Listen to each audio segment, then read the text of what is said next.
guddaan nutti dhaga'ama. Mootummaaf galanni haa ta'u. Aanaa guutoo giddaa warra hojjeteefis galanni isaaniif haa ta'u malee amma galata uummata horroo laltuufan jedha. Aanaa amma galata nan gasha. Manna kiimii kun asitti dhalatee daa'ima keenyaaf busaan kan nu dararaa turte ciniinsuun kan haadholii keenya miidhaa ture har'a mana kiimii kana argachuu keenyaaf nan gammadaan jedha. Kunuunsa isaarratti uummata kana qabannee wal gorsinee doktorota dhufes bishaansaas waan isaan barbaadan kunuunsinee misoomaan manna keenya eeggachuun kan keenyadha dirqama keenyadha. Asii deemuun karaa baafnee tiraanspoortiidhaan asiin makiinaa isaa yoo argannu rakkina guddaan nurra ture kanaan dura.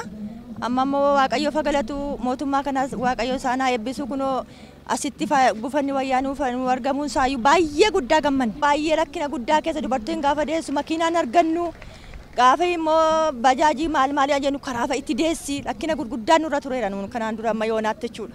Amma garuu waaqayyo fagalatu dhumne akka garaa keenyaatti kiminnaas dubartiin deessus asitti nu argamuusaa baay'ee gammanne nuun.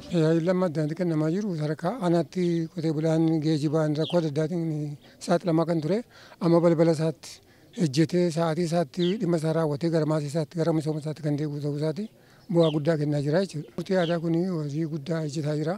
Rakkoo hawaasummaa dhugaa dhokate baasuudhaan haqaan murtoo kennuudhaan deddeebii tokko malee tajaajila uummataadhaaf kennaa jira. Gandoota 10 keessatti burqaa gabbisuu kana malees piroojeektii daandii suphaa daandii gandoota afuriif kan tajaajilu daandii kiiloomeetira 16.8 ga'u maallaqaa piroojeektii aanaatiin biliyoona 4.6 akkasumas magaalaa keenya keessatti magaalaa Luugootti magaalaa Ukkeetti piroojeektiiwwan magaalaa kilaastara Furdisoorii kilaastara Horsiisa Lukkuu piroojeektii mootummaa dabalatee maallaqa hirmaannaa uummataa dabalatee maallaqa miliyoona 162.8 baasuudhaan hojiin tajaajila uummataatiif oolu hawaasni kun irraa bu'aa dhandhammatu aanaa guutoo giddaa keessatti bara kana hojjetamee jira jechuudha.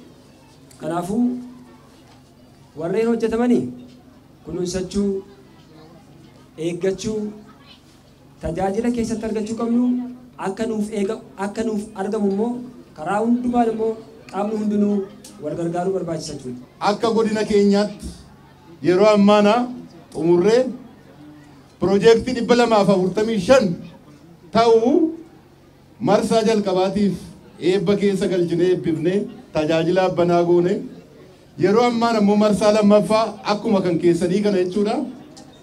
Aanaalee qabnu adda addaa irratti eebba piroojeektii kanaa geggeessaa jirra.